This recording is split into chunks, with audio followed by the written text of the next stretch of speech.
418 sa relo ko dito sa motor 502. Advance. Sige ma, saan ba dyan ha?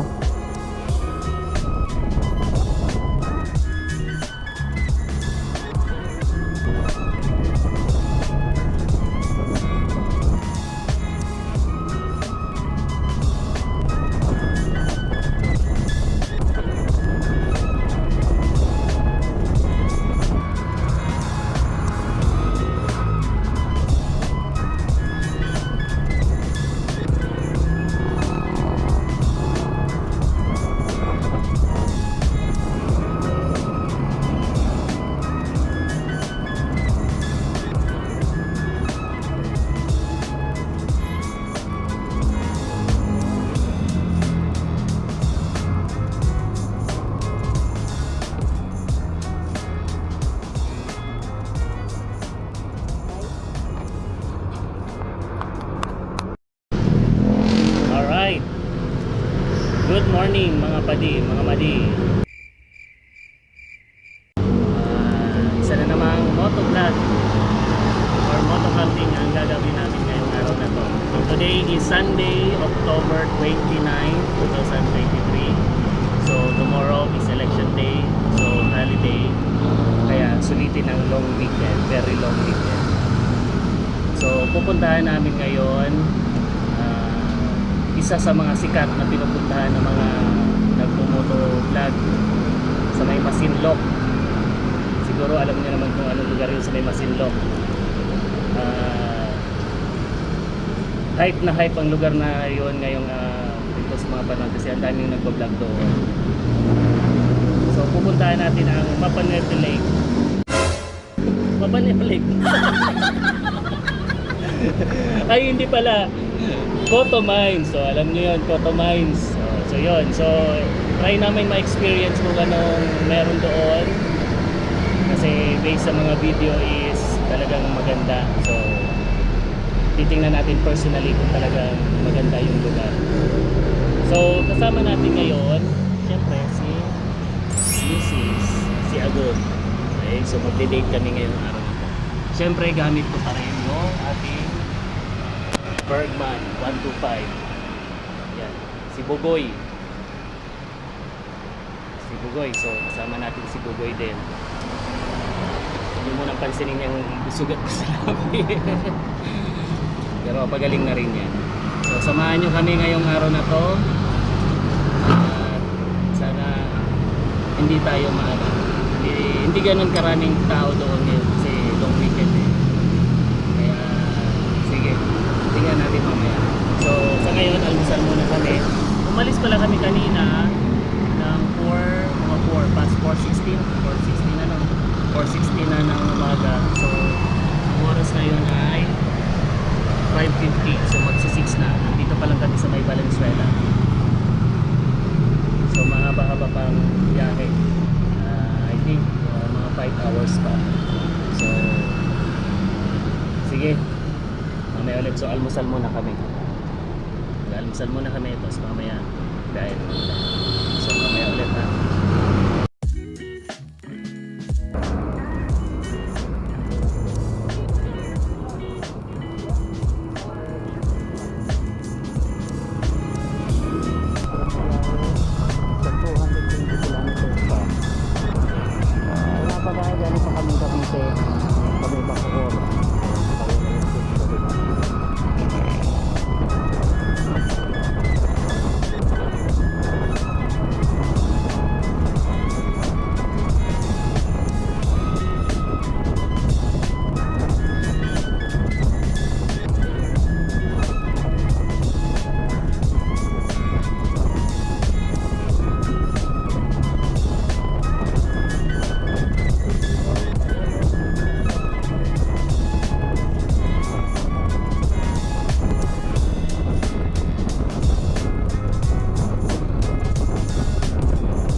Past 12 na kami nang nakarating sa Masinloc Tourism Office. Kailangan dumaan muna ng Tourism Office para mag-secure ng permit papuntang Coto Mines. Bukas naman sila kahit sa araw ng Sabado at Linggo.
At dahil tanghali na kami nakarating sa Masinloc Tourism Office, kinailangan muna namin kumain bago dumiretso sa Coto Mines.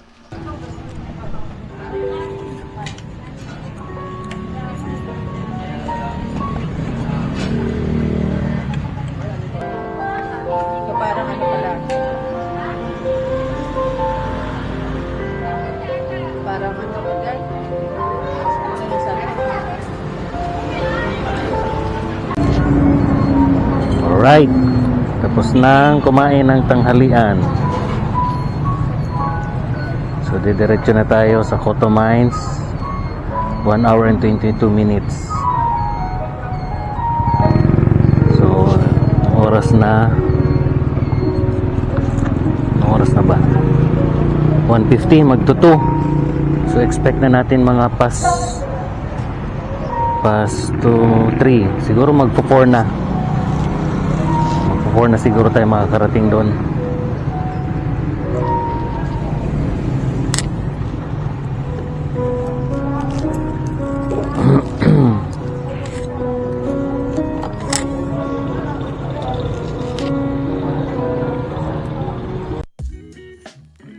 Yun na nga, papasok na tayo papuntang Coto Mines. Dito may madadaanan tayong 3 checkpoint.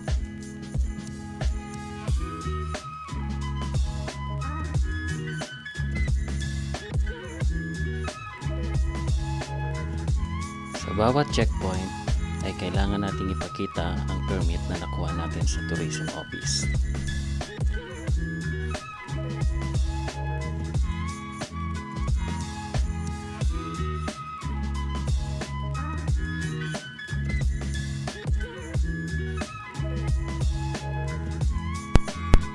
Pagkalampas ng unang checkpoint ay dito na nag-umpisa ang kalbaryo ni Bugoy.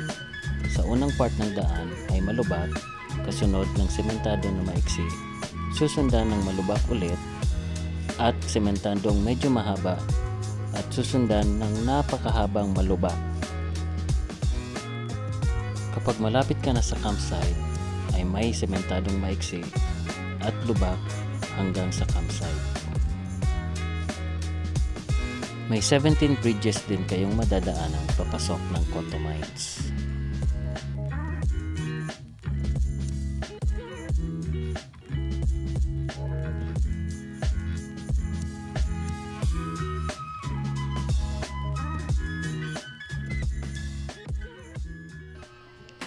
Past 4 na kami nang nakarating sa campsite.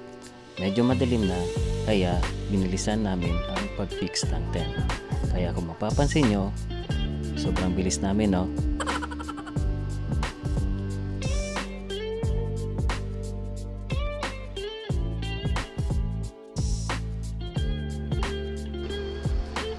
Nagkaroon pa rin kami ng oras para maligo sa ilog kahit madilim na. Pagkatapos maligo ay naghanda na kami ng hapunan at kumain.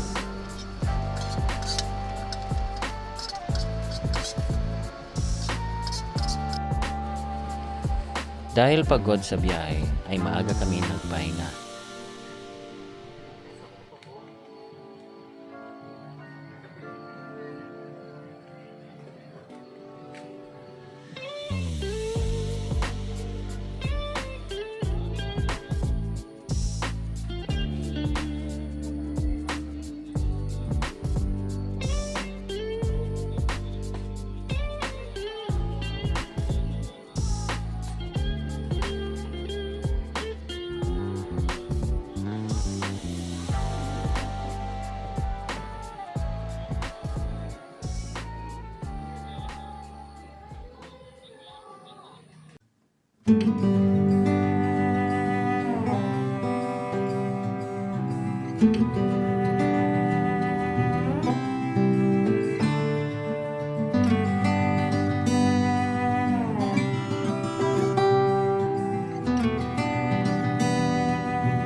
Day 2, October 30, Monday, Barangay Election Day.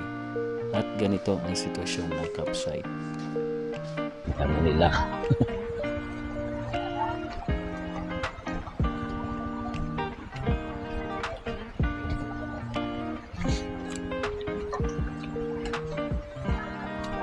Ito doon sa kabilang ilog, doon sa may kids pool.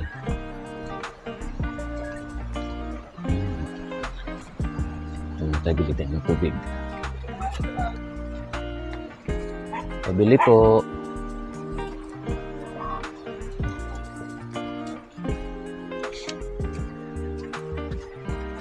May tao dito, te?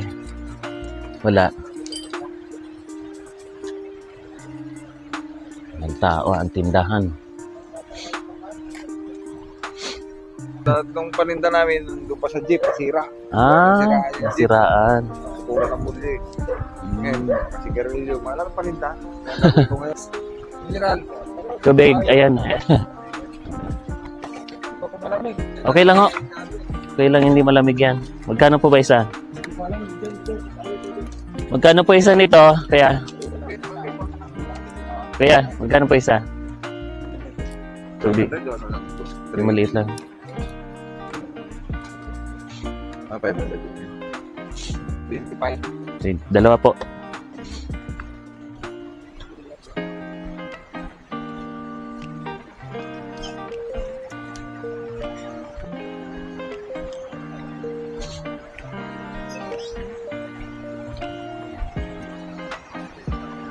mamaya punta tayo dun sa kabila.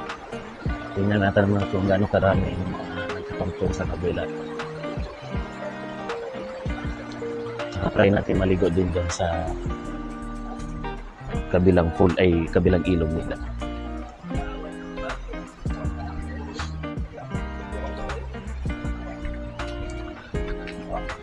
O kaya naman, ayan, kasi yung iba nagpa-pack up na, ayan, nakapag-pack up na yung iba. Siguro, hanggang ngayon lang talaga sila, at saka malalapit lang siguro sila. So makakahabol pa sila siguro sa pagboto. Kasi yung iba nagpa-pack up na eh. Oh. Pati dito sa gilid meron na rin nag-center camp.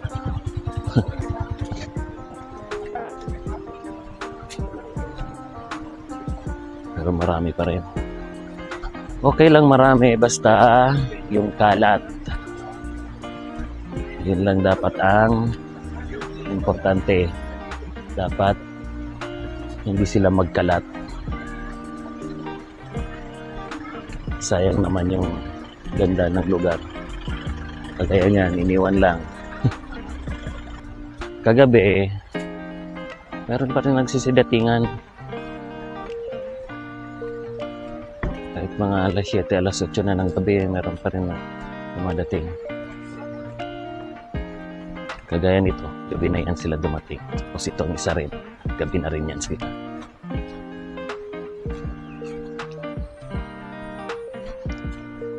Hello, Gom. Good morning. Oh, say good morning.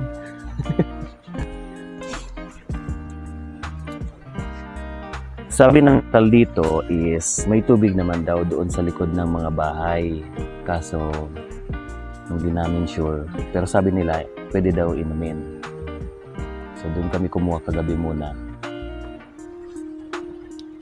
Kasi walang tubig silang inumin dito na binibenta. Ay, meron naman pero masyadong malalaki. Mamaya ulit, pag maliligo na doon sa kabila.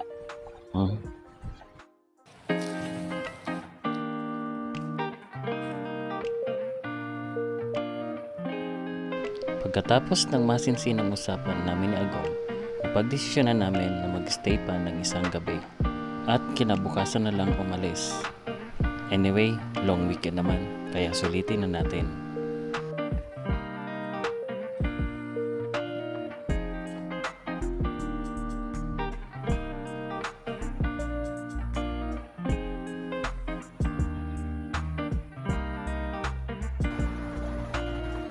Kung gusto niyo pala na pumunta dito, siguraduhin niyo na maayos yung sasakyan niyo. Kasi kung nakamotor kayo, mas maigi na yung pang off-road talaga. Although kaya naman na, kaso kawawa talaga ang motor. Kasi expect ko na luba. Hindi ang sa mga video kasi hindi masyadong kita yung kung gaano ba kalubak. Malala pala yung lubak. So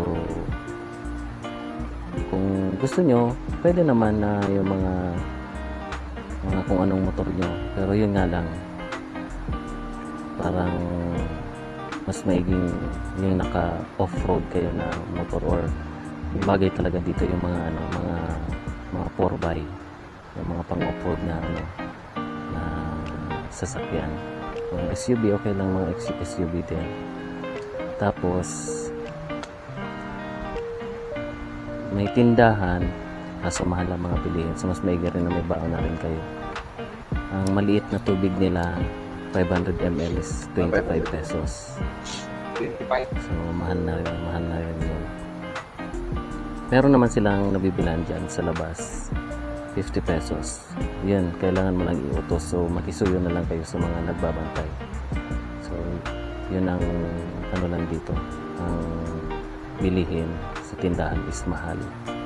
Maraming banyo, may mga banyo naman. So hindi na yung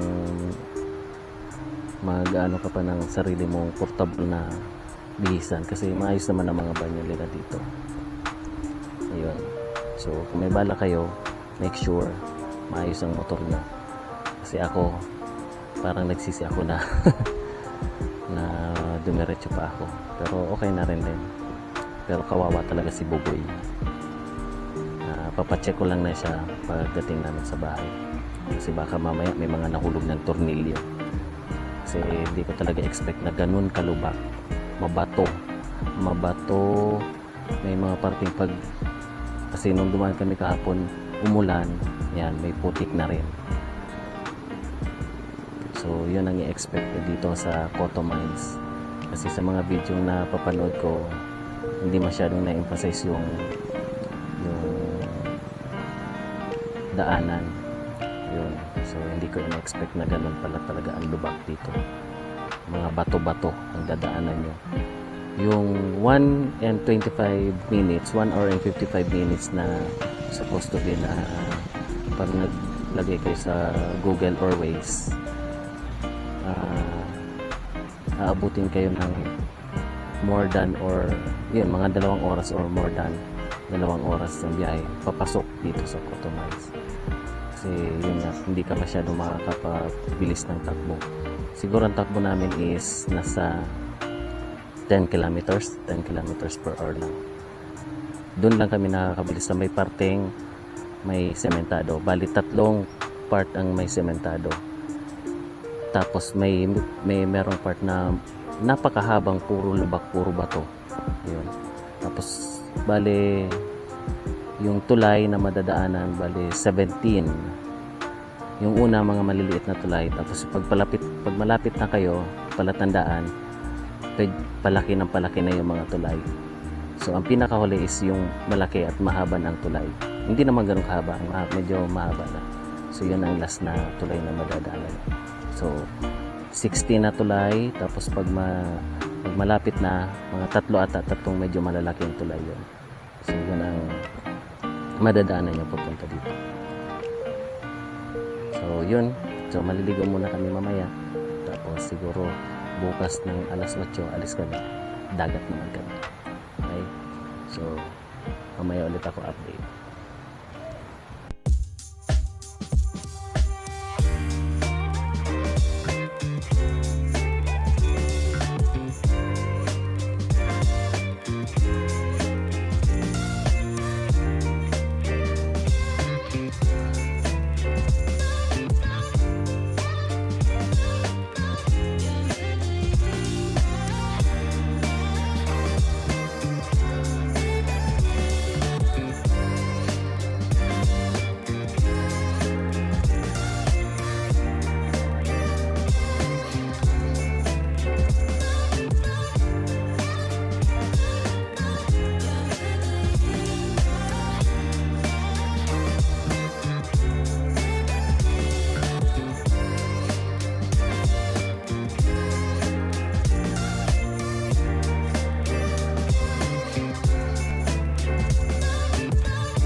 Pagkatapos namin kumain ng hapunan ay natulog din kami agad dahil maaga pa kami aalis ng kinabukasan.